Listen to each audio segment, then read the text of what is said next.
Begini aja. Bagian on.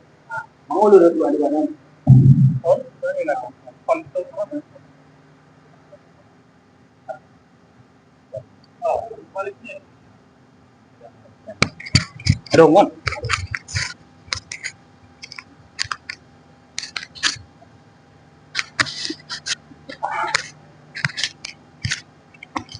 Udah, mulai.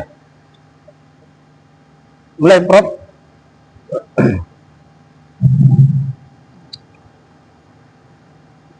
Bismillahirrahmanirrahim. Assalamualaikum warahmatullahi wabarakatuh. Alhamdulillahirabbil alamin wassalatu wassalamu ala asrofil anbiya'i wal mursalin wa ala alihi wa ashabihi ajma'in. Allahumma salli ala sayyidina Muhammad wa ala ali sayyidina Muhammad. Alhamdulillah, pertama sekali puji syukur kita panjatkan kehadirat Allah Subhanahu wa taala. Kita masih diberikan kesehatan fisik maupun psikis sehingga bisa tetap menjalankan berbagai aktivitas, termasuk di dalam kegiatan kajian kita pada hari ini. Salawat dan salam kita sampaikan untuk ruh junjungan kita Nabi besar Muhammad sallallahu alaihi wasallam.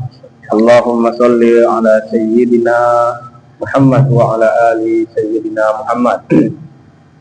Yang sama kita hormati Ibu Direktur Pasca Sarjana, Ibu Profesor Dr. Nurul Sakinah Daulay. Yang sama kita hormati Bapak Wakil Direktur Pasca Sarjana, Bapak Profesor Salamuddin yang hadir bersama kita di masjid ini. Yang kita hormati narasumber kita atau yang mengisi kajian pada hari ini, Bapak Dr. Ahmad Darlis MPDI, yang pada kesempatan hari ini, kajian hari ini akan mengupas tentang satu kitab yang sangat penting di dalam, khususnya dalam kaitannya dengan pendidikan, etika dan pendidikan, yaitu kitab Adabul Muallimin karya Ibnu Sahnun.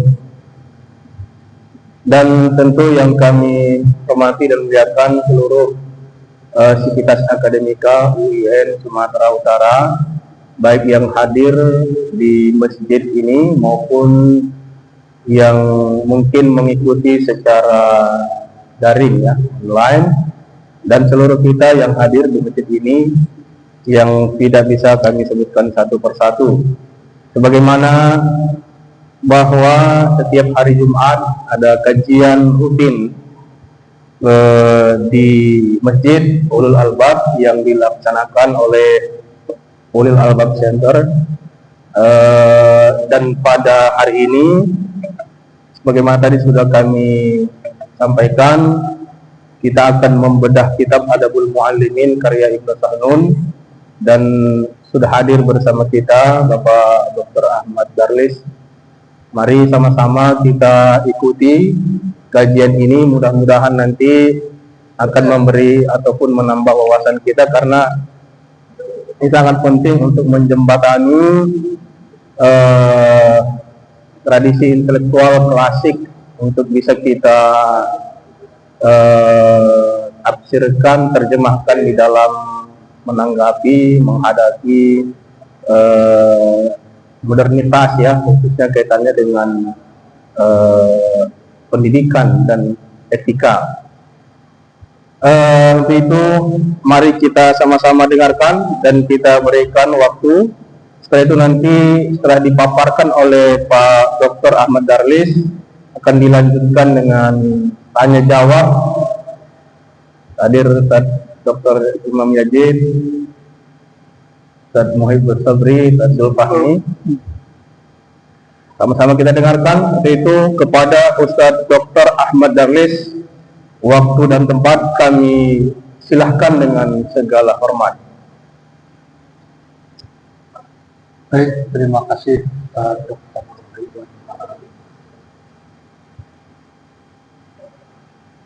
إلى حضرة النبي المصطفى والحبيب المرتضى سيدنا محمد رسول الله خصوصا سيدنا الشيخ الفاتحة. إياك نعبد وإياك نستعين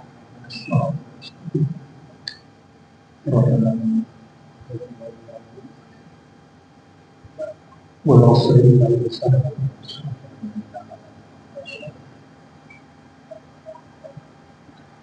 السلام عليكم ورحمة الله وبركاته. Waalaikumsalam warahmatullahi wabarakatuh. بسم الله الرحمن الرحيم والصلاة والسلام على رسول الله وعلى آله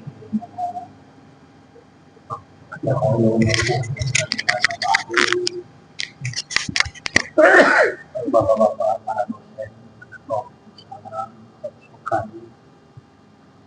pengajian, Bapak Ustaz Nurul Sobri, Ustaz Ridwan, dan adik-adik sekalian. Hari ini kita bertemu kembali akan berdiskusi sepintas tentang salah seorang tokoh pendidikan Islam. Tokoh ini senior, cukup senior. Kalau kita bandingkan dengan pertemuan yang sebelumnya, ini jauh lebih senior. Memang kalau dari sisi zaman, eloknya ini dulu kita bahas baru yang kemarin, eloknya dari sisi zaman. Tapi tak apalah. Hari ini kita akan diskusikan tentang kitab Adabul Muallimin, adab para pengajar, pendidik, yang ditulis oleh Ibnu Sahnun. Walaupun nanti dalam satu teks penerbit boleh dibaca Suhnun, boleh dibaca Sahnun. Nah, termasuk penerbit yang saya bawa ini, dia membarisnya langsung Muhammad bin Suhnun. Nah, di kitab yang lain memang versi yang lain ya Sahnun. Ya manapun jadilah itu, pokoknya itulah orangnya. Nah, siapa nama beliau? Nama beliau itu Abu Abdullah bin Muhammad bin Abi Sa'id. Ya, namanya Muhammad. Ayahnya Sahnun. Nah, jadi orang bilang Ibnu Sahnun, anak Sahnun. Kapan dia lahir? Dia lahir tahun 202 Hijriah. 202 Hijriah itu cukup senior. Senior betul. Nah, cukup senior. Lahirnya di mana? Lahirnya di Ifriqiya, nah, atau di Afrika Utara. Tepatnya di daerah Qayrawan. Nah, dia lahir di daerah Qayrawan. Tahun 202 Hijriah. Di abad ketiga Hijriah lah kan? Awal abad ketiga Hijriah lah kan? Nah, 202 Hijriah. Lalu meninggalnya kapan? Meninggalnya 256 Hijriah. Lahir 202 Hijriah, meninggal 256 Hijriah. Kira-kira berapa tahun itu Ustaz Ridwan? 54 tahun. Bang Salam berapa? 49. Ini 54 tahun.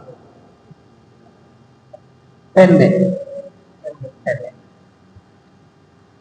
Tapi lebih pendek Imam Nawawi ya. Lebih pendek Imam Nawawi. Terkait dengan pendeknya umurnya ini, saya bacakan. Ini satu penelitian saya bacakan saja begini. Rawa ghairu wahidin. Tidak hanya seorang saja yang meriwayatkan anna Sahnun, bahwasanya ayahnya Sahnun Sahnun itu sebenarnya namanya Abdus Salam. Abdus Salam, tapi tidak ada Nasution kan? Ini Abdus Salam. Abdus Salam. Anna Sahnun, ayahnya itu Sahnun. Kana idza nazara ila banihi, ketika dia melihat anaknya Muhammad bin Sahnun itu, yaqul, lalu Sahnun bilang begini, akhafu ayyakuna umruhu qasira. Begitu ditengoknya anaknya Muhammad bin Sahnun ini, tengoknya, katanya, akhafu ayyakuna umruhu qasira. Aku khawatir agak-agaknya umur Muhammad ini pendek nih. Wadzalika firasatun minhu. Ini intuisinya lah, firasatnya lah. Tengoknya nanya, kayak-kayaknya pendek, umur anakku ini deh. Itu firasatnya loh. Maka nama qadarillah kama hadasa. Maka memang qadarullah memang betul lah ya. Pendeklah memang usia. Nah, sehingga wafatlah Muhammad bin Sahnun ini. Wa inna Muhammadan tuwfiya sanah 256 Hijriah. Wafatlah anaknya itu tahun 256 Hijriah. Nah kalau begitu 256 dikurang 202 lah. 54 dah. 54 tahun. Jadi 54 tahun umur Muhammad bin Sahnun. Nah, tapi usia yang 54 tahun itu beliau produktif, terkenal dengan kecerdasan pemikirannya, alim lah, orang alim. Ya, di mana wafatnya? Wafatnya juga di sana. Lahirnya di Perawan, wafatnya juga di situ lah. Beda semalam sama Ibnu Jamaah. Ya. Nah. Besok. Nah, kitab yang terkenal atau karya dia yang terkenal itu adalah Adabul Muallimin. Nah, inilah yang mau kita ulik hari ini. Adabul Muallimin. Tapi sebelum itu begini. Ada beberapa peneliti termasuk Fuad Al-Ahwani ya. Dia juga membuat itu, mencetak kitab itu. Di bawahnya dibuatnya lampiran 2. Satu kitab Ibnu Jamaah, yang kedua kitab Ibnu Sahnun ini. Saya melihat ada beberapa versi cetakan. Yang cetakan 71 saya lihat itu. Yang cetakan, cetakan 68 saya lihat, cetakan 71 saya lihat, cetakan 79 pun saya lihat. Nah yang ini saya bandingkan, ternyata cetakan yang ini yang ditahqiq oleh Syekh Hasan Husni Abdul Wahab, menurut beberapa peneliti itu jauh lebih valid. Nah, konten-konten itu jauh lebih valid. Tidak banyak di situ kata-kata atau kalimat yang didistorsi. Tapi kalau cetakannya apa, yang ditahqiqnya oleh Fuad Al-Ahwani, menurut beberapa peneliti justru ada di situ beberapa yang dikurangi. Nah, ada beberapa yang dikurangi. Jadi saya memilih versi cetakan. Tapi rasanya sudah ada terjemahannya di internet kan. Masa rasanya ada. Nah, kalau setipis ini ya bolak banyak yang menerjemahkan itu kan rasanya ada. Nah, peneliti mengatakan penting melihat bi'ahnya Ibnu Sahnun. Jadi Ibnu Sahnun itu lahir atau hidup di abad ketiga Hijriah. Menurut para pakar, saya bukan pakar di sinilah, tapi saya membaca uraian pakar lah ya. Menurut para pakar dari teks-teks yang ada itu, bahwa abad ketiga Hijriah tersebut merupakan abad yang luar biasa. Peradaban Islam itu di situ luar biasa, terutama di daerah Afrika Utara. Nah, maka beliau ini hidup di lingkungan pemikiran atau peradaban Islam, baik itu dari sisi agama dan non-agama itu berkembang pesat. Nah, di Afrika itu begitu. Sehingga beliau dipengaruhi oleh pemikiran-pemikiran yang seperti itu. Lingkungannya memang sudah seperti itu ya. Itu satu hal. Hal yang kedua, Ibnu Sahnun ini langsung diajari oleh ayahnya. Ayahnya itu seorang ulama besar. langsung diajari oleh ayah. Sejak kecil dia berguru kepada ayahnya. Berguru kepada ayahnya. Ayahnya Abdus Salam yang dikenal dengan Sa'nun. Ayahnya ini menjadi tumpuan ulama pada waktu itu. Salah satu kitab yang terkenal adalah Al-Mudawwanah. Al-Mudawwanah itu rujukan kitab fikih mazhab Maliki pada waktu itu di daerah Qairawan. Jadi memang mereka ini bermadhab Maliki, bukan bermadhab Syafi'i. Jadi kalau ada nanti konten-kontennya itu hukum fikih ditemukan, itu pasti versi mazhab Maliki, bukan mazhab Syafi'i. Nah, itu. Tapi pada konteks tertentu kita tidak untuk mempersoalkan itunya, ya. Ada hal-hal yang bisa kita selaraskan karena ada irisan-irisannya bisa kita temukan, itulah. Ya, itu sepintas lah. Intinya beliau ini ulama yang hebat, bermadhab Maliki. Latar belakang keilmuannya itu memang mutlak dipengaruhi oleh lingkungan di Afrika Utara pada waktu itu. Nah, itu dipengaruhi oleh mereka. Apakah Imam Ibnu Suhnun ini pernah rihlah tarbiyah atau rihlah ilmiah ke daerah lain? Pernah. Nah, disuruh ayahnya dia pergi menunaikan haji, dia singgah di Mesir, sampai di Madinah dia juga berjumpa dengan banyak para ulama. Salah satunya dia berjumpa dengan murid langsung Imam Syafi'i. Dia pernah berjumpa dengan Imam Al-Muzani. Berarti kan senior betul itu kan. Dia berjumpa dengan Imam Muzani. Imam Muzani itu kan lahirnya tahun 175 Hijriah, wafatnya 264 Hijriah. Imam Muzani. Artinya sebenarnya duluan meninggalnya Imam Ibnu Suhnun dibandingkan Imam Muzani. Nah, cuma waktu dia melakukan rihlah naik haji itu, dia bertemu dengan Imam Muzani. Komentar Imam Muzani setelah pertemuan itu, dia mengakui bahwa Ibnu Suhnun ini ulama yang cerdas. Nah, kira-kira begitu. Jadi dia berjumpa dengan Imam Muzani, tidak berjumpa dengan Imam Syafi'i, karena Imam Syafi'i sudah meninggal. Imam Syafi'i lahirnya 150, meninggal 204. Nah, 204, baru usia 2 tahun Ibnu Suhnun, Imam Syafi'i sudah meninggal dunia. Tapi dengan Imam Muzani, murid Imam Syafi'i, beliau berjumpa, sempat berjumpa, bertemu, berbincang-bincang, sehingga Imam Muzani mengukur keilmuan Ibnu Suhnun ini luar biasa.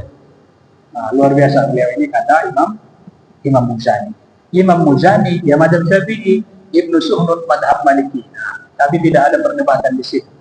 Awal-awal ini sudah berdebat, bahkan sama-sama Syafi'i pun berdebat, ya.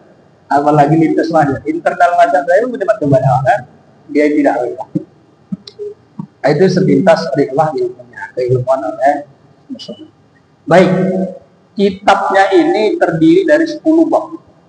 10 bab. Kalau itu jamaah 5 bab. 5 kemarin kan? Ini 10 bab.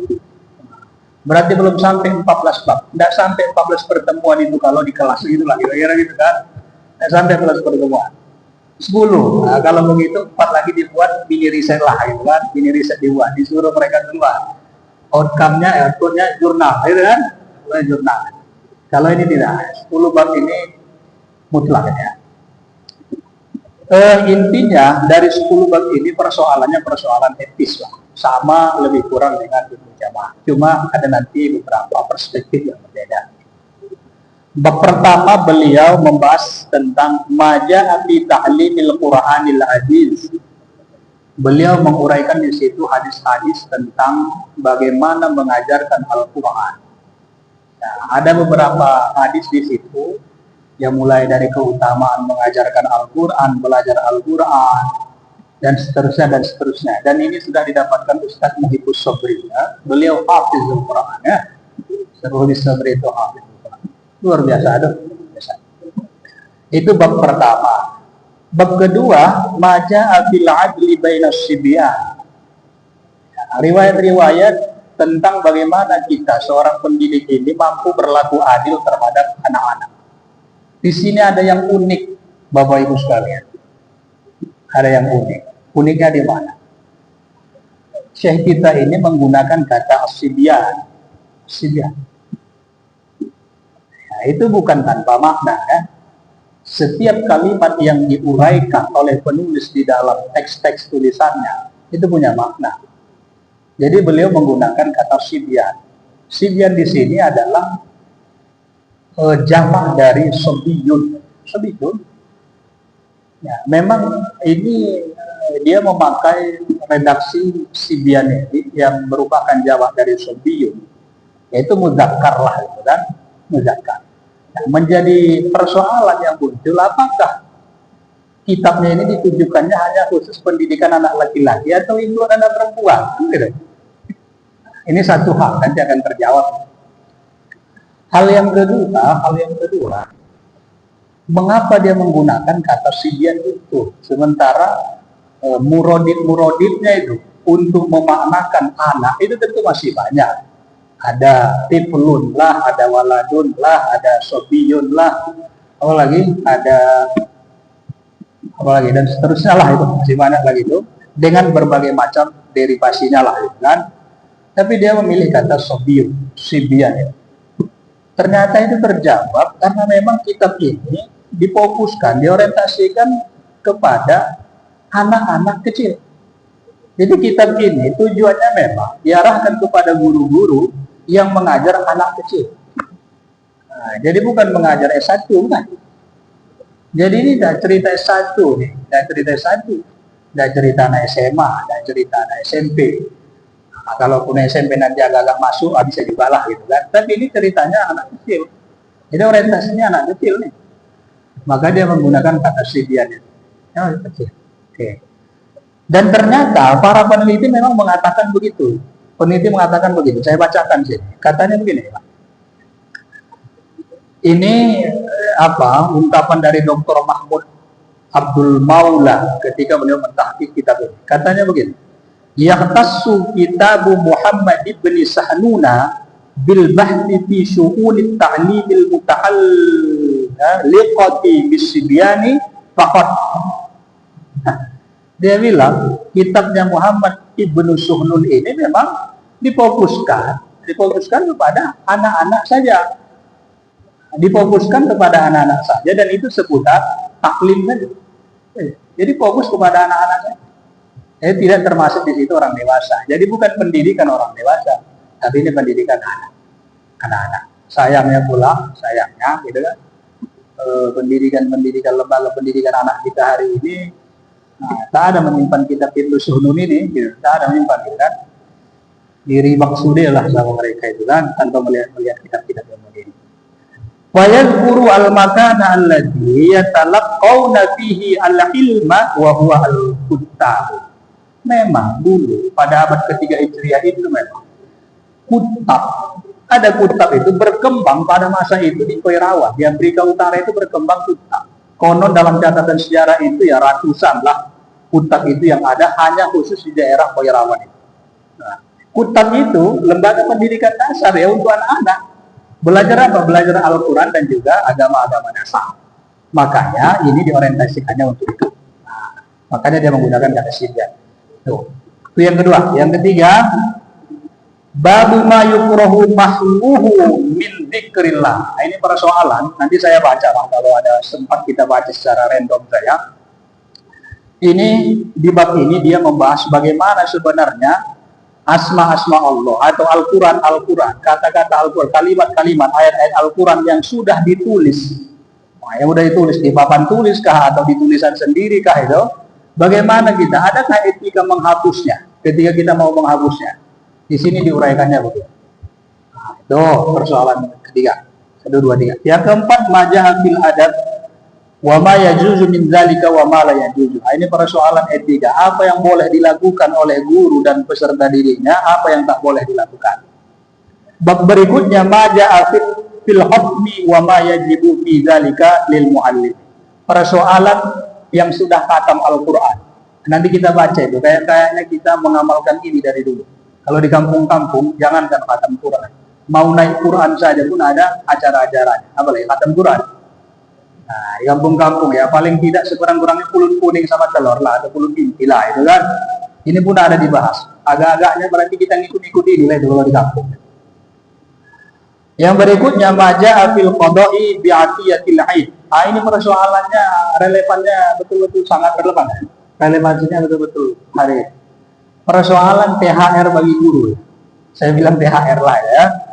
Hati ya tuh lain itu ya kan THR lain bukan apa lagi. THR lain. Nanti kita baca nanti. Yang berikutnya itu ma yang bari ayyuhalla as-sibyan fihi. Apa yang harus kita tiadakan, tinggalkan dari anak-anak itu. Itu nanti kita bahas juga.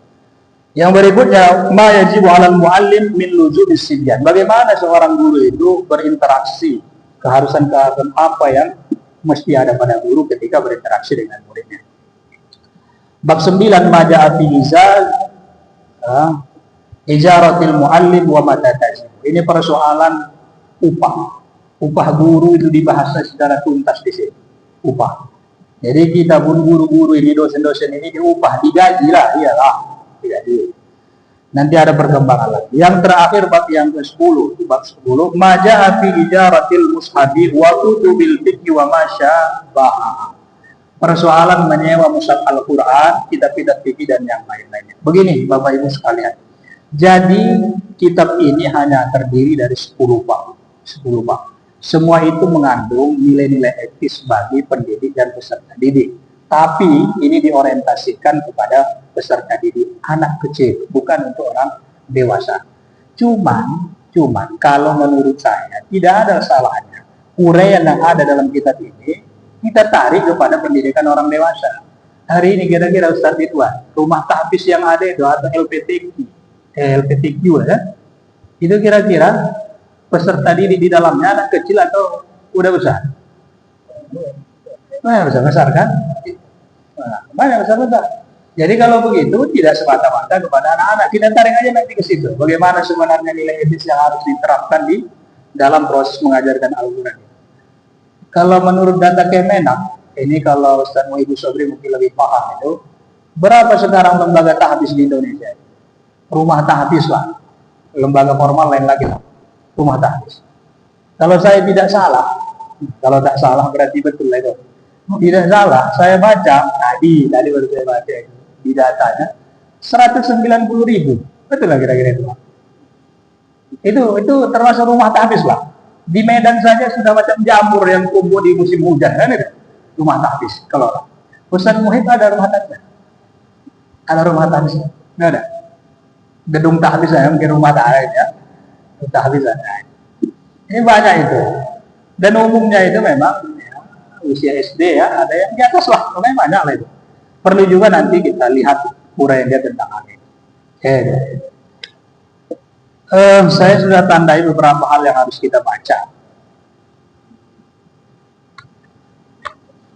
Mana dia? Nih, di bab 1, kita ambil satu lah secara random lah ya. Di bab 1.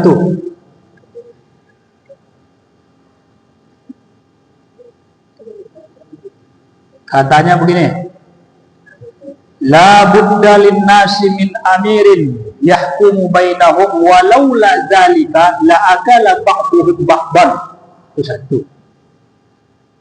Kita itu mesti memiliki pemimpin yang dapat menetapkan hukum, memutuskan perkara di antara kita. Kalau tak ada pemimpin itu la akala ba'duhum ba'dan, maka kita ini akan saling konflik lah. Tak ada penengahnya, tak ada mediatornya yang menuntaskan persoalan itu. Itu satu hal, tapi bukan itu yang mau kita sampaikan. Yang kedua, wala budda linnasi min syira'il masahibi wa bai'iha. Nah, ini kok dikasih itu dia. Wa bai'iha walau la zalika laqalla kitabullahi. Seyogianya lah atau mestilah bagi kita ini mengadakan jual beli mushaf Al-Quran. Ya, ada yang jual, ada yang belilah gitu. Kenapa? Kalau tidak ada jual beli mushaf Al-Quran, maka nanti mushaf Al-Quran itu akan langka. Pada konteks itu memang berbeda dengan hari ini. Kalau konteks itu memang mungkin ya sulit mendapatkan mushaf Al-Quran itu. Mungkin bahasa saya lah, nanti diteliti lagi lah itu. Tapi kalau hari ini gampang kali mendapatkan mushaf Al-Quran. Sangat gampang mendapatkan mushaf Al-Quran. Ini aja berapa mushaf Al-Quran di tiang-tiang masjid itu. Itu yang disedekahkan dari lembaga inilah, yang diinfakkan dari lembaga itulah, bahkan belum lagi rusak yang lama udah datang yang baru. Terakhir banyaknya mushaf Al-Quran di masjid-masjid ini tak dibaca. Banyaknya mushaf tak sebanding dengan banyaknya pembaca mushaf itu. Tapi pada masa Ibnu Suhnun itu dia mengatakan tidak apa-apa kita jual beli Al-Quran. Nah kalau nggak terjadi transaksi jual beli Al-Quran maka nanti akan langka Al-Quran. Ya, sehingga diproduksilah.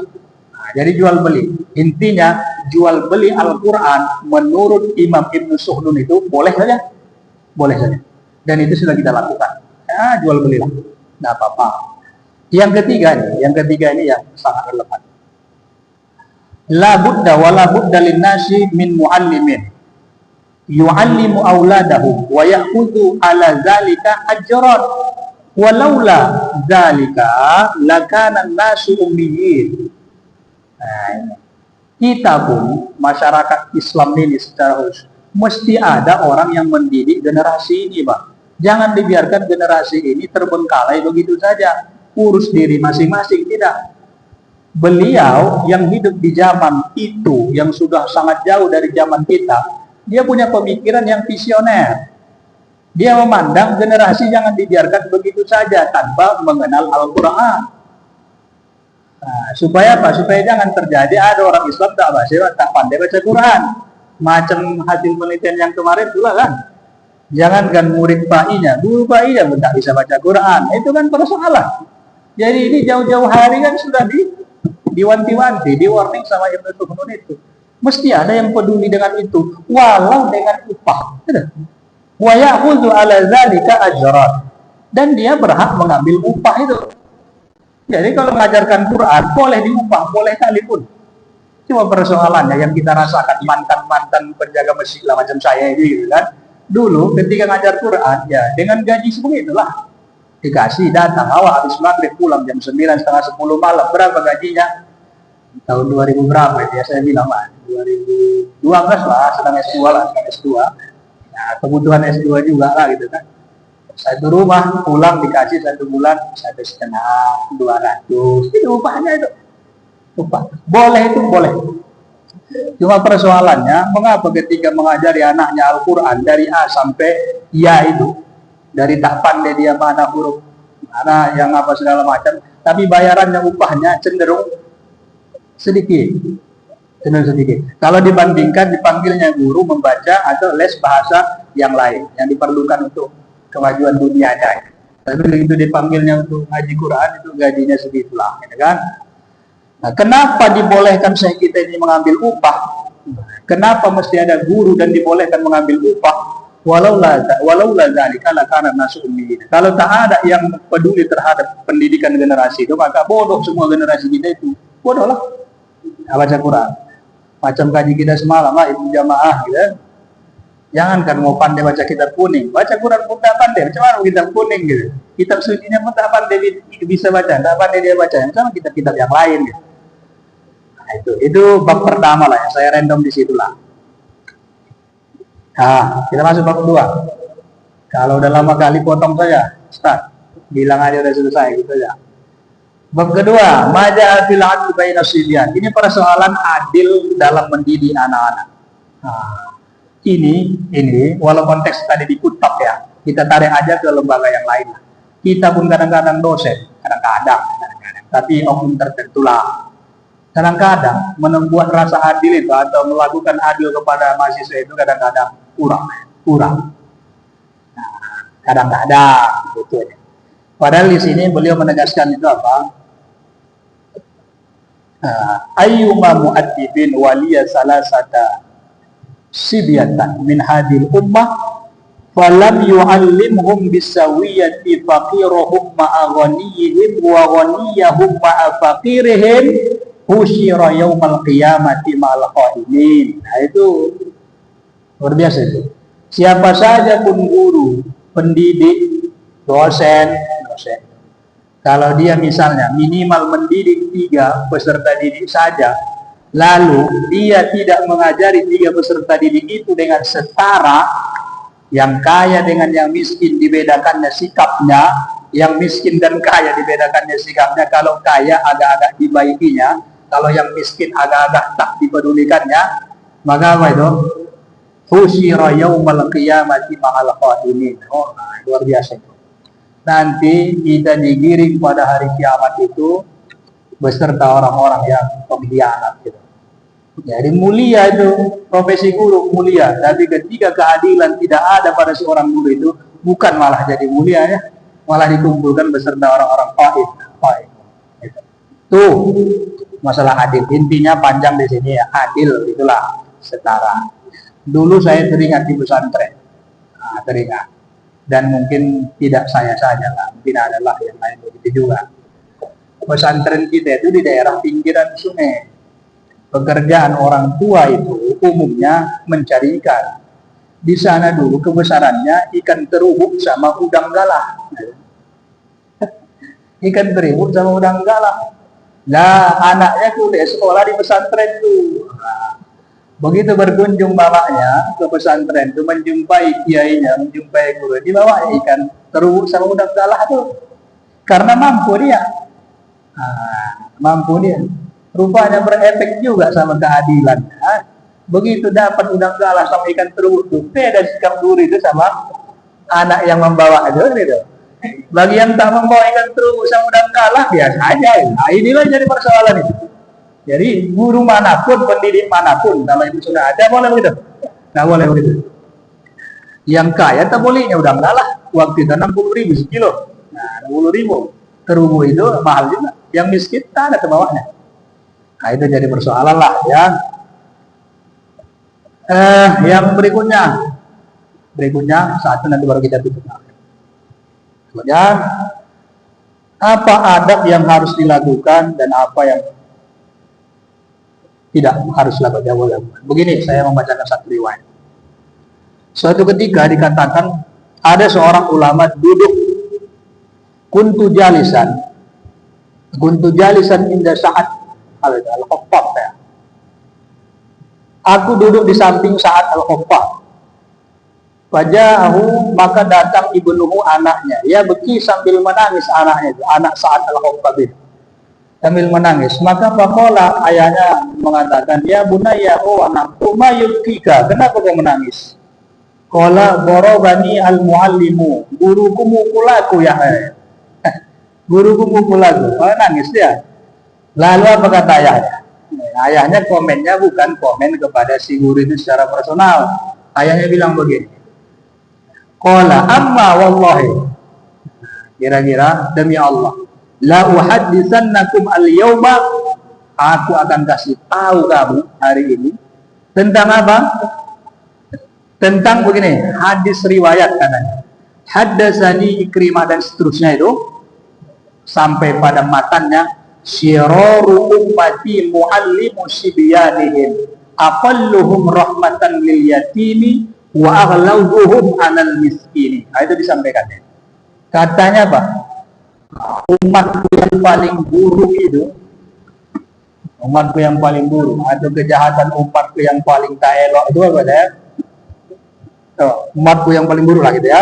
Muallimu sibyanihim itu adalah pendidik anak-anak, guru-guru anak-anak. Kenapa guru itu jadi jelek itu? Aqalluhum rahmatan lil yatim. Nah, kasih sayang mereka itu sangat sedikit kepada anak-anak yatim. Wa aghlazuhum 'alal miskin, dan kepada orang miskin keras betul dia itu. Karena miskin anak itu, maka dia tidak peduli. Kalau anak itu orang kaya sangat peduli dia. Karena anak yatim, anak itu tak mau dia belas kasih. Tapi orang yang masih punya orang tua, apalagi orang tuanya kaya, kasih betul ya, dekat-dekatinya lah. Karena apa? Karena ada kepentingan pragmatis di situ. Lah kalau begitu, tak boleh. Inilah umatku yang paling buruk kata riwayat itu. Sehingga dari sini kata Syekh itu apa? Dia mau menekankan, jangan sampai kau buat generasimu itu menangis hanya persoalan-persoalan yang sifatnya subjektif itu. Tetapi kalau memang objektif, ya boleh saja itu. Boleh saja dikasih pukulan, dikasih hukuman. Nanti di bawah di ujung ini banyak cerita itu, boleh saja. Tapi kalau perspektifnya subjektif, ada kepentingan pragmatis, maka itu tidak boleh. Tidak boleh bagi seorang. Jelek itu gurunya. Nah, itu bab. Ya, kita tutuplah dengan bab terakhir ya. Bab terakhir. Mana dia? Nah,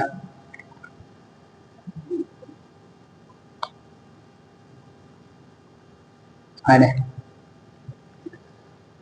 Ma ja'a fi ijaratil mushafi wa kutubil fiqhi wa ma syabahaha. Sahnun, ayahnya Ibnu Sahnun Muhammad, dia bertanya kepada gurunya Ibnu Qasim, katanya, ara'aital mushaf, bagaimana pendapatmu tentang mushaf Al-Quran? Emang kenapa rupanya?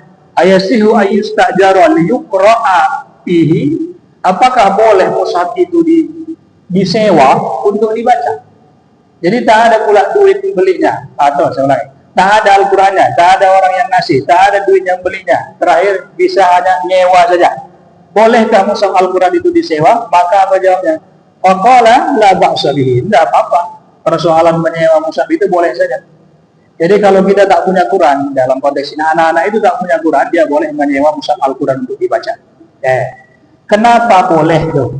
Li'anna malikan qala la ba'sa bi bai'ihi. Karena Imam Malik, wajarlah beliau ini bermadzhab Maliki, karena Imam Malik mengatakan la ba'sa bi bai'ihi, tidak ada persoalan menjual belikan Al-Quran, tidak ada persoalan. Jadi boleh-boleh saja. Jadi begini Bapak Ibu sekalian, simpulannya begini. Jadi kitab Adabul Muallimin ini merupakan satu kitab yang memfokuskan kepada persoalan etis seorang guru. Walaupun konteksnya pada saat beliau menulis kitab ini adalah bagi anak-anak dan itu di lembaga yang bernama Kutab, tetapi pada konteks hari ini bisa kita tariklah ke lembaga-lembaga yang lain dan generasi-generasi kita yang bukan juga anak-anak. Jadi ada 10 bab, semua itu berbicara nilai etis. Ya, bagi lembaga-lembaga tahfiz Quran atau rumah tahfiz atau apalagi pesantren tahfiz Quran, saya pikir ini sangat recommended lah kitab ini dipegang. Nah, bagaimana secara teknis kita bisa mengajarkan Al-Quran itu kepada generasi-generasi kita itu. Wallahu a'lam bishawab, saya pikir itu pemantik diskusi yang dapat saya sampaikan. Selanjutnya kita serahkan kepada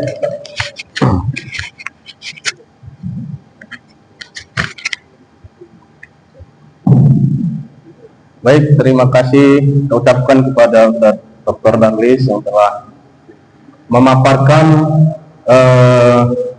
isi daripada kitab Adabul Muallimin karya Ibnu Nun.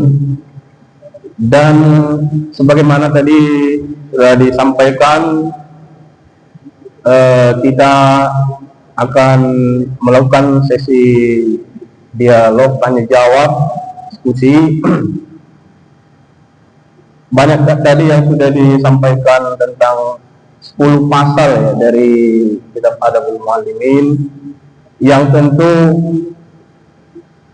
ini saya tuliskan kalau Prof. Harun Nasution itu kan membagi periodisasi sejarah Islam itu pada 3 ya, klasik 650 sampai 1250 tahun Masehi. Tapi kalau Ibnu Nun ini masuk di masa klasik gitu ya, masa klasik karena 202 Hijriah, sekitar 817 Masehi. Tapi beliau ini hidup di masa klasik itu. Kata Prof. Harun Nasution kan di dalam buku Pembaharuan Islam itu kan, kalau Islam ini mau maju pasca masa modern ini sebenarnya perlu berkaca lah ke masa klasik Islam, ya, melihat bagaimana masa klasik Islam yang merupakan puncak peradaban ya, seperti itu kira-kira Islam itu. Menurut kita memang pikiran-pikiran Ibnu Nun ini juga penting sekali untuk kita lihat dan mungkin untuk kita terjemahkan di dalam keadaan masa modern sekarang ini. Nah, kami undang Bapak Ibu yang hadir, para ustadz yang hadir di masjid, yang hadir di masjid ya, untuk sama-sama kita menanggapi, memberikan masukan, tanggapan terkait dengan apa yang sudah disampaikan tadi terkait dengan pemikiran Ibnu Sahnun di dalam kitab Adabul Muallimin. Mungkin terlebih dahulu kami minta tanggapan khusus dari hadir bersama kita Prof. Dr. Saukani MSc. Pak, kami mungkin Pak Prof. Saukani terlebih dahulu memberikan tanggapan khusus berkaitan dengan pemikiran Ibnu Sahnun tadi terkait dengan beberapa hal. Kami silakan Prof. Mohon izin karena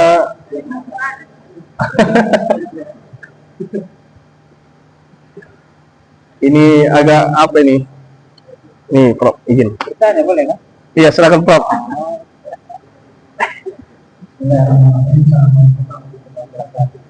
Assalamualaikum warahmatullahi wabarakatuh. Izin, Prof, izin. Terima kasih kepada moderator dan terima kasih kepada utama Ustadz penceramah Pak Ahmad Darwis ya. Iya, Prof. Senang sekali mendapat pencerahan tentang adab muallim ini karena saya juga sebagai muallim tadi tertarik tentang tidak objektifnya, bagaimana sikap guru yang kalau dia tidak objektif, dan ini banyak sekali terjadi menurut saya, dan saya juga pernah mengalami ketika anak saya itu sebenarnya lulus seleksi masuk ke USU. Dulu ada program siswa berprestasi gitu ya, bisa masuk perguruan tinggi tanpa tes karena mungkin ada kriteria dia. Tapi karena ada anak pejabat yang minta tolong sama guru supaya ini diturunkan, supaya dia dinaikkan sehingga anak saya tidak bisa lolos, padahal udah mau lolos, ditimpa oleh anak nggak salah anggota DPR gitu. Nah itu apakah termasuk bagian dari adab itu? Gitu ya. Kemudian pengalaman saya sendiri sebagai muallim, kita susah objektif kepada mahasiswa itu. Kalau kita berlaku objektif, kita nggak melihat dia kaya miskin atau apa, cantik atau bagaimana, atau dari mana, dari kampung atau dari kota. Kita mau objektif, itu susah terjadi. Kalau kita terlalu objektif memberi penilaian terutama pada mahasiswa, banyak mahasiswa tidak akan lulus. Nah, apakah itu juga termasuk adab? Apakah itu boleh kita nggak objektif memberi penilaian? Dalam hal kalau kita objektif dia tidak lulus dan dia kasihan dia, apalagi dia umpamanya mahasiswa masih dari kampung. Ada juga yang mahasiswa yang pintar, dia kurang dalam pembelajaran, tapi dia suka mengambil hati gurunya. Oleh karena itu gurunya memberi perhatian, bukan perhatian kepada dia ya. Ketika memberi penilaian, dia nggak objektif. Kenapa? Karena di dalam kelas atau di dalam tingkah laku dia agak memberi perhatian kepada muallim. Nah, ini bagaimana tanggapan Pak Ahmad Darwis untuk kasus-kasus seperti ini? Itu dulu mungkin yang bisa saya sampaikan. Terima kasih. Assalamualaikum warahmatullahi wabarakatuh.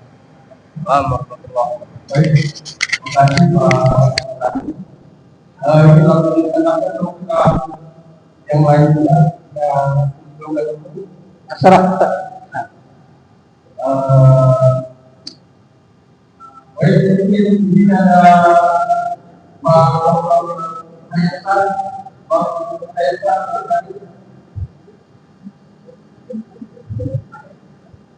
Pakaian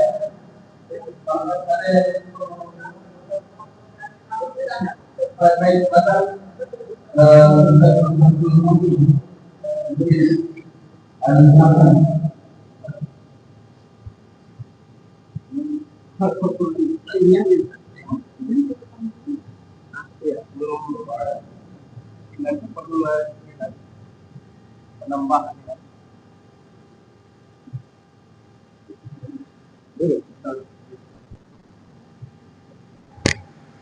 Bismillahirrahmanirrahim.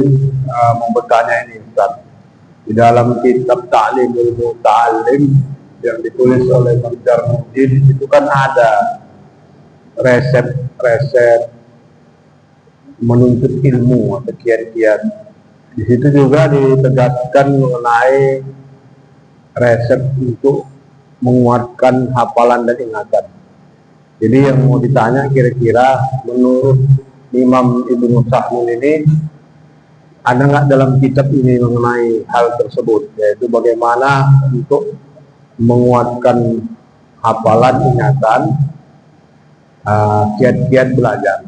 Mungkin demikian. Terima kasih. Baik, terima kasih Pak Dr. Fahmi Udin. Kami sudah dua pertanyaan pertama dari nanti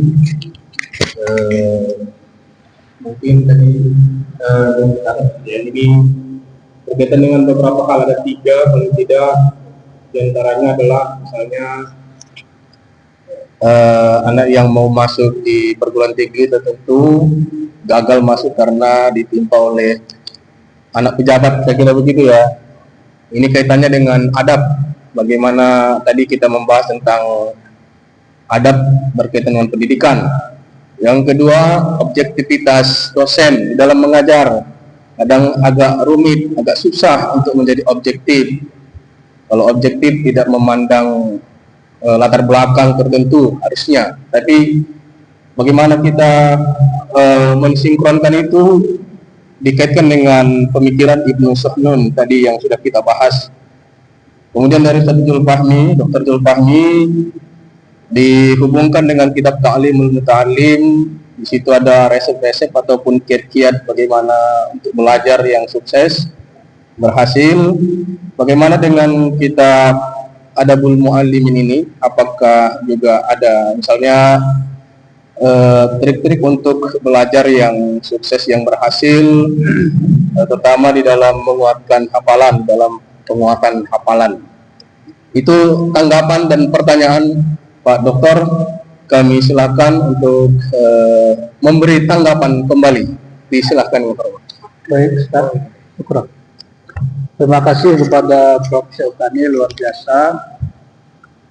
Bang Zulfahmi. Pertama begini,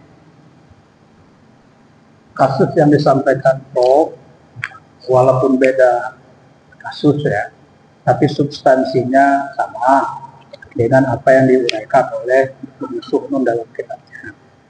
Jadi kalau persoalannya kategorisasi itu bagian dari adab atau tidak, substansinya sama, itu minal adab. Perspektif Ibnu Sa'mun yang begitu itu sudah menyalahi adab. Menyalahi. Satu hal. Yang kedua,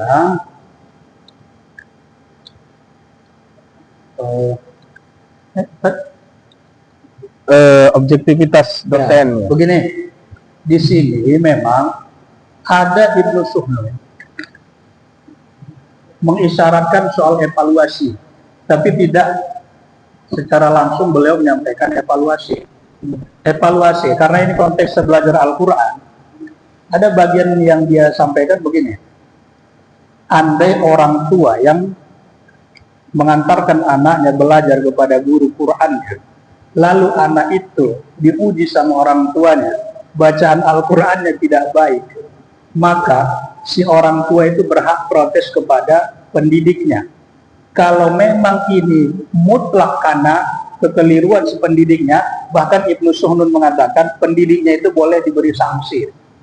Jadi syarat evaluasi. Jadi yang mengevaluasi penguasaan anaknya itu bidang Al-Quran itu ya orang tuanya pada waktu itu. Sehingga tidak ada langsung penilaian-penilaian dalam konteks kita ini. Tapi memang betul itu, Prof.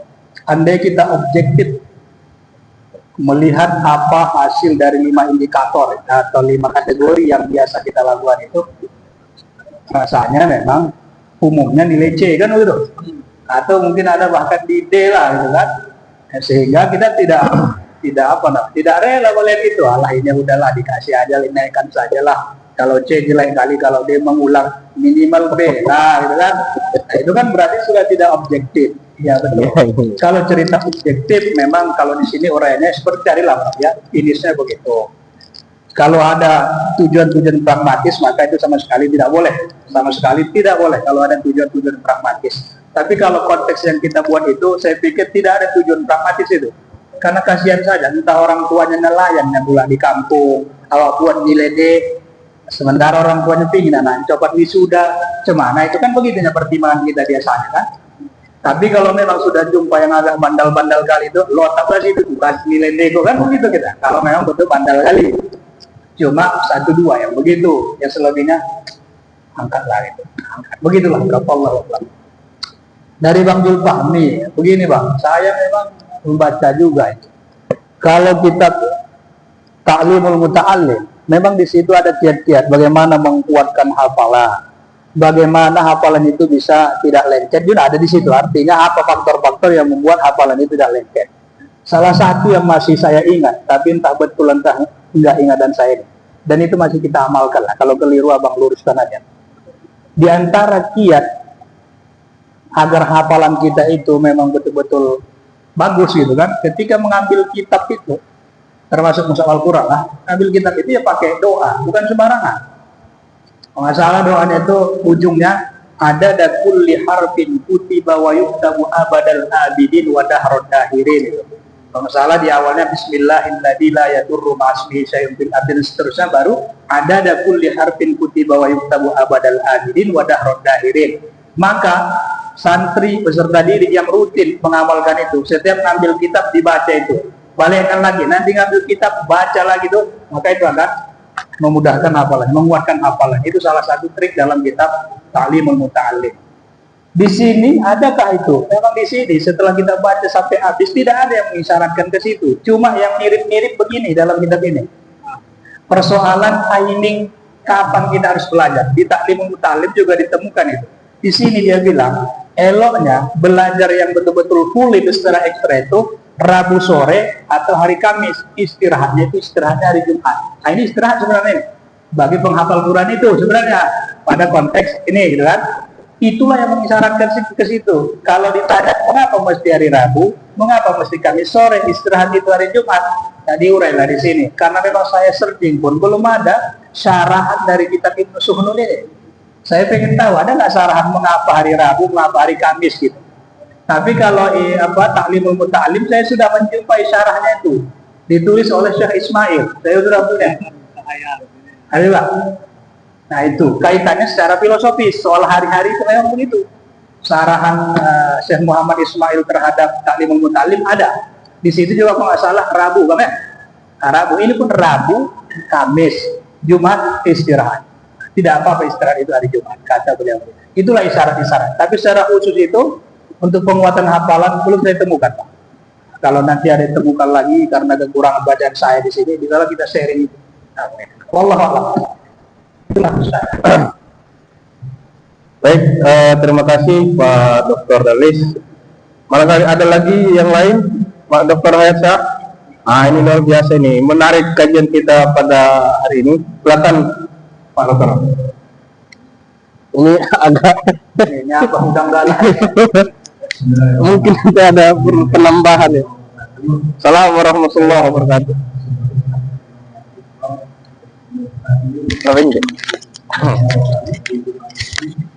Sedikit saja saya tanya walaupun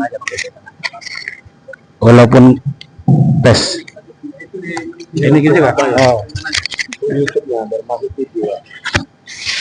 Hijau ya. Kalau Tanjung Balai ada pisang tajopit. Pertama yang saya sampaikan berkaitan dengan saya tidak baca secara menyeluruh kedua kitab tadi dari singgung Ustaz berkaitan dengan berkaitan dengan Adabul Alim wal Muta'allim dengan kitab yang baru saja kita ulas. Saya hanya ingin melihat gambaran umum berkaitan dengan adab menuntut ilmu dan adab menyampaikan ilmu, sampai manfaat menyampaikan ilmu itu sehingga ada nilai barokahnya. Kira-kira apa perbedaan kedua kitab itu, Ustaz? Antara Adabul Alim wal Muta'allim Imam Nawawi itu dengan adab muta'allimin yang kita bahas ini. Kira-kira apa yang menjadi gambaran umum saja berkaitan dengan itu? Itu yang pertama. Yang kedua berkaitan dengan ada memang al-adamu fauqal ilmi itu yang sangat membumi di pondok, tapi di madrasah sangat kurang, apalagi di perguruan tinggi. Nah, kalau kita di santri atau di alam pesantren nggak jauh itu, dan adab itu akan muncul karena ada barokah yang ingin diraih. Itu juga yang diamalkan Ustaz Saukani dulu, prof kita itu semualah. Jadi itu sangat dikedepankan. Jadi tidak ada ilmu yang lebih tinggi kalau memang tidak ada adab. Konteks yang lebih besar itu adalah akhlak. Kira-kira gimana ini persoalan ini, Ustaz? Relevansinya. Sehingga memang kita harapkan ilmu yang sekarang, kalau soal ilmu, apalagi strata sudah banyak, tapi soal amal menukik. Jadi berbanding terbalik, ilmunya tinggi, termasuk amal yang di dalamnya ada adab, itu sangat kurang. Apa persoalan kita sebenarnya ini? Termasuk anak-anak kita yang kita jadi tarbiyah itu. Saya lihat, kita wajibkan memakai peci waktu ujian. Contoh kecil aja. Peci itu dipegang-pegangnya aja. Sampai dibawa pula 3 peci. Mana tahu ada rental peci atau menyewakan peci. Saya sangat miris, Ustaz, bawa itu. Sebab itu letakkannya balik. Jadi apa yang salah ini kami ini begitu? Kalau dulu apakah keikhlasan kita? Dulu Ustaz kita tak ada pakai tunjangan, menunjang mau, menampar mau. Tapi alhamdulillah kita ini produk masa lalu ini, Ustaz. Jadi al-adab inilah menarik sebetulnya kajian Ustaz, sehingga anak kita jangan merasa beban-beban akademik yang lainnya sama dengan kita juga begitu kan, sehingga memang apa yang salah begitu. Sering saya sampaikan apa yang salah sama kami. Adab waktu mengajar, waktu mereka diajar gitu kan. Contoh ujian kecil tuh, ya Allah, udah bagaimana tarbiyah kami ini kan, ini sebetulnya kan kunci dari Islam itu ya proses pendidikannya. Kalau pendidikannya tidak baik, pastilah akan tidak baik. Itu kira-kira Ustaz. Kemudian Pak Wadir dan Bu Wadir, kalau kelompok kecil kita ini saran saja. Kalau ada mic kecil kita bikin mic kecil aja. Ini terlalu luas. Nggak saya dengar apa yang disampaikan Pak Saukani tadi. Terpaksa macam zikir majelis jalan gajah. Apa maksud apa namanya itu jalan gajah itu? Tabligh, jamaah tabligh. Itu macam malakoh dia. Kalau perlu lakoh kita dekat-dekat. Dia tak dengar ini, Pak. Jadi saran saya, walaupun kita ini terbatas tak apa-apa, tapi bermanfaat. Warna masuknya Pak Salam dengan kawan-kawan termasuk peserta pahami, Allah mewarnai kita. Apalagi memang Bu Wadir yang masih muda ini, kita harapan banyak.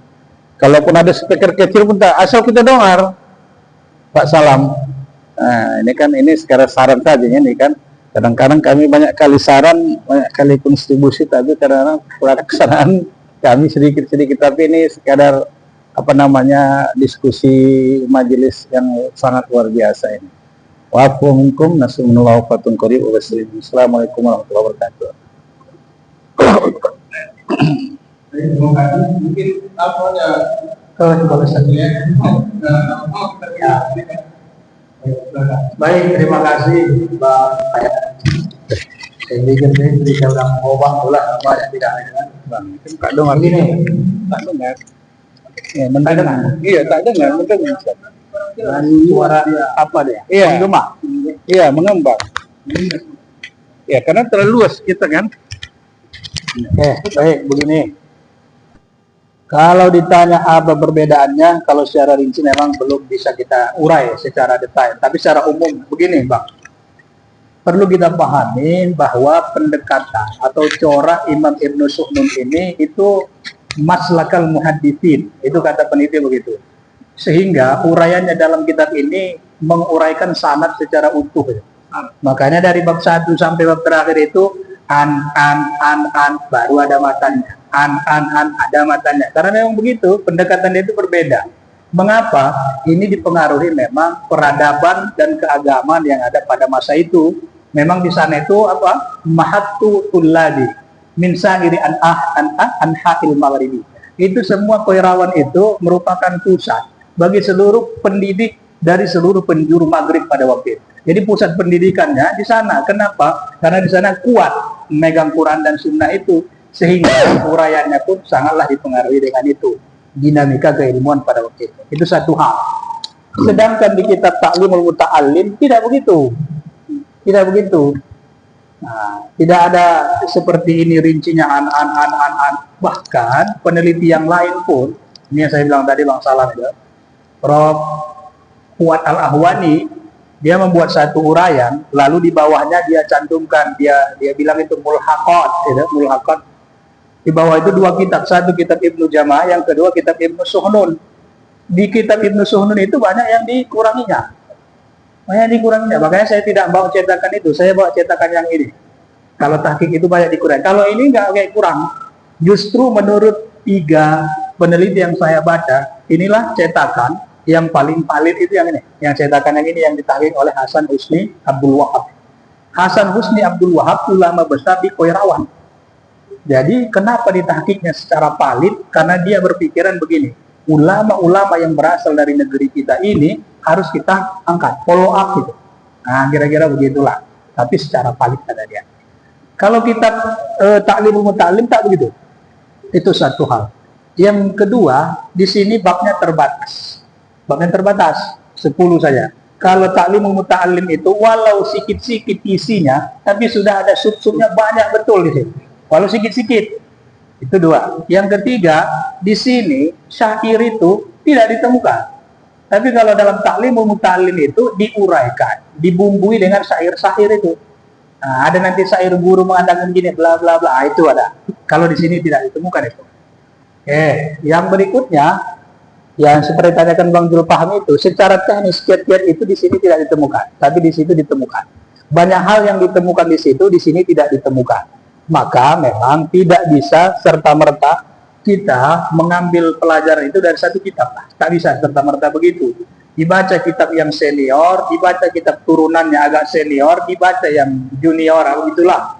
Kalau kita gabung ini dari kitab ini, Az-Zarnuji, baru masuk nanti Al-Qabisi. Al-Qabisi itu dipengaruhi oleh Ibnu Sahnun. Nah, kalau Al-Qabisi, mungkin kita nanti sesi berikutnya Al-Qabisi lah. Al-Qabisi itu dipengaruhi Ibnu Sahnun itu. Uraiannya di dalam kitab itu. Walau ditambahinya nanti persoalan lain. Turun pula ke yang semalam itu, Ibnu Jama'ah.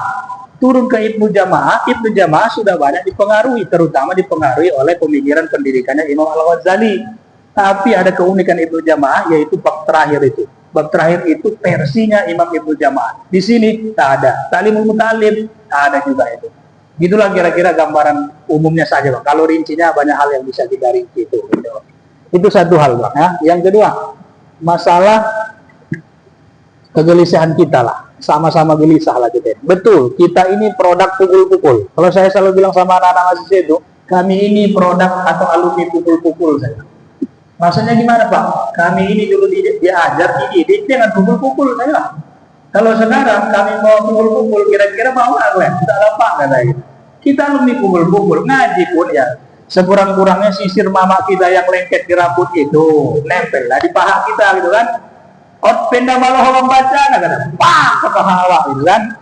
Sisir. Yang kedua, sekurang-kurangnya apa? Bambu kias-kias anyaman itu, pandan itu. Saya itulah dipegang mama awak, nggak bisa baca. Yang ketiga, rotan. Kalau cubitan itu bola, tak usah ditanya lagi. Biru-biru itu biasanya itu kan. Memang itulah kita. Kita ini produk itulah, Bang. Walaupun abang jauh lebih tua dari saya, tapi saya masih merasakan itu.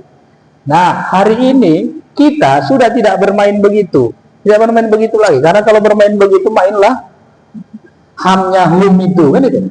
Hamnya hum, kan? Bukan hamnya kita kan, hamnya hum lah itu gitu kan. Hamnya mereka itu sedikit disentil anak awak, anak orang itu bisa dilaporkan. Macam apa itulah, macam kasus-kasus yang viral-viral itulah gitu kan. Sehingga muncul pertanyaan kita, dan ini pertanyaan sebuah pendidik saya rasa itu, mengapa ya? Apa yang salah? Gitu, apa yang salah? Tentu kalau ditanya apa yang salah, faktornya tidak hanya satu, banyak hal yang menjadi penyebabnya, banyak hal. Di antara yang paling dominan itu kemajuan zaman ini, itu yang paling dominan. Dengan majunya zaman, semakin tidak terarahnya, semakin tidak terkontrolnya, baik di rumahnya, di lembaga pendidikannya, apalagi di masyarakatnya. Di rumah disuruh mendengarkan ayat Quran, juz amma, juz 30. Keluar pagar rumah, tetangga sebelah masang speaker kuat-kuat. Lagunya apa? Macam-macam. Di rumah dengarnya juz amma, begitu keluar pintu rumah yang didengarnya lagu joget-joget. Lewat speaker yang kuat-kuat. Punya tetangga kita itu bangga, begitulah. Jadi tidak ada sinkronisasi. Pengalaman kita itu memang sebenarnya di rumah itu. Di rumah lah. Digodoklah generasi kita itu di rumah. Kalau sudah di rumah digodok, tengoklah. Saya selalu katakan begini, anak kita yang awalnya di rumah, cakapnya bagus-bagus kan? Begitu dia bermain di luar rumah, tidak sampai satu hari dia bermain di luar rumah, di lingkungan sekitar itu. Pulang ke rumah, sudah bertambah kosakatanya yang tak pernah didengarnya di dalam rumah. Yang baik-baik, tidak. Yang buruk-buruk. Saya pengalaman Bang Salam, waktu musim-musimnya apa itu? Abang apa itu? Yang viral di TikTok itu, yang viral di TikTok itu tentang apa itu? Serial film apa itu? Yang bersorban itu apa namanya? Lupa saya. Walid itu. Walid itu Bang. Jadi begini, itu saya pun generasi kita ini gimana nih? Saya kadang kalau ke masjid itu maghrib itu pakai sorban, kadang-kadang pakai sorban. Saya pakai kalau sorban ke masjid. Begitu saya keluar pagar itu, ada anak-anak lewat. Walid. Coba lah itu. Walid yang tahu dia, tak tahu dia serban itu apakah Rasul, apakah sahabat Nabi. Yang tahu dia serban itu Walid. Konotasinya ya negatif gitu. Jadi setiap yang berserban itu, yang direkam generasi kita hari ini, macam Walidnya itu kata, artinya tak elok gitu kan, tak elok.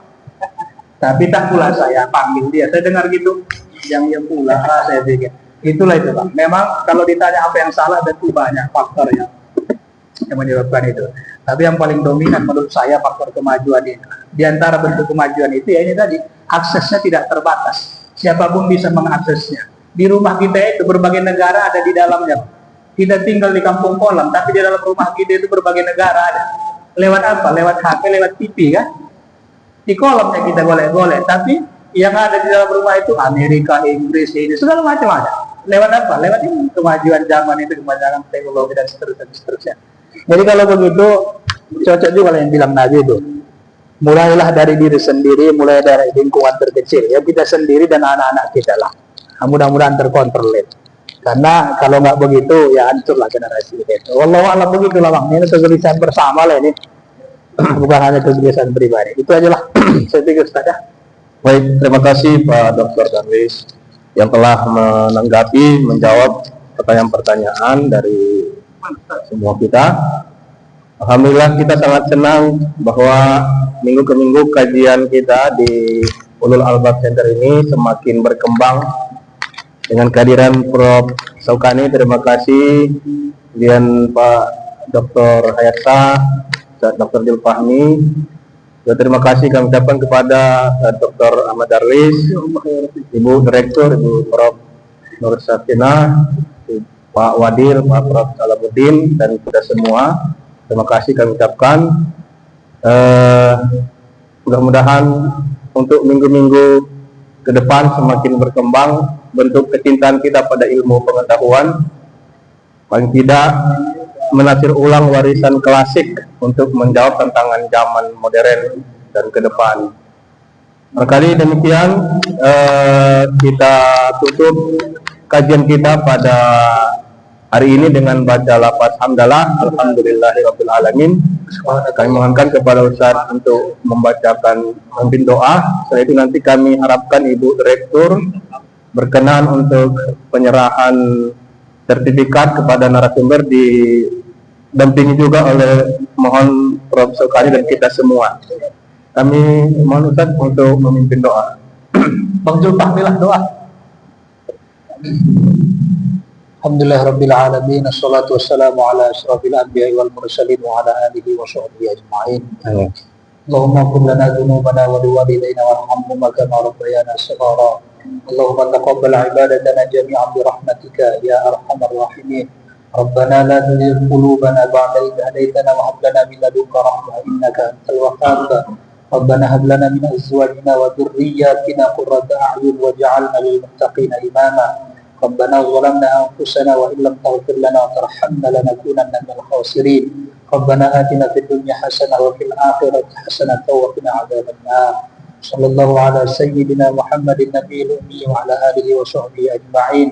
Subhana rabbika rabbil izzati amma yasifun. Wassalamun alal mursalin walhamdulillahi rabbil alamin. Assalamualaikum warahmatullahi wabarakatuh. Waalaikumsalam warahmatullahi wabarakatuh.